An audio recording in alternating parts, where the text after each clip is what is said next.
Okay, now SJF. SJF without preemption.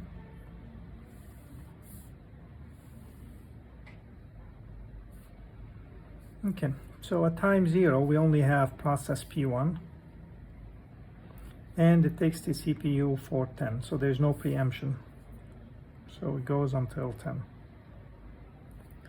Now shortest job first means without preemption when the process lets go of the CPU, not preempted, but when it's done, okay, when it voluntarily gives up the CPU, then we look for another process to assign to the CPU. In this case, at 10, that means all the other processes have already been in the system, have already arrived in the system.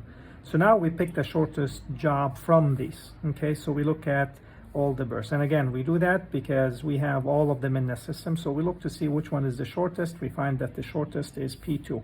So P2 takes the CPU for a duration of 3. Okay, now P2 is not in the system. And then the shortest job after that is P5. So P5 goes for 4. So that is, this is 13 and this is 17. The next shortest job is P3. P3 goes for 5, so it goes to 22. And then after that we have P4, and P4 goes for 6. That means 28. So 28 and 28. Okay. So regardless how we run them, the total duration here is 28. Okay. Now to compute the waiting time for every process. So again, we have a 0. I'm going to try and do this here. We have a 0 for P1. Okay, P1 did not wait. Plus P2 took the CPU at 10, but it arrived at 2.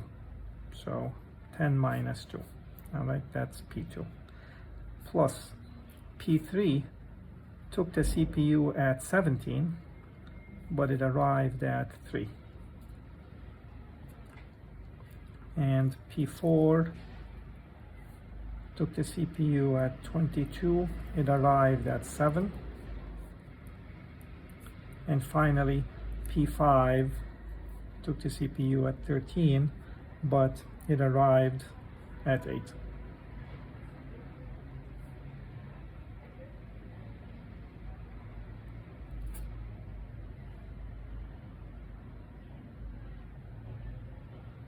Okay, so you do the math, you end up with the you sum them up, divide them by 5, you end up for the with the average waiting time per process under SJF. Here the average waiting time 9/5 per process under FCFS.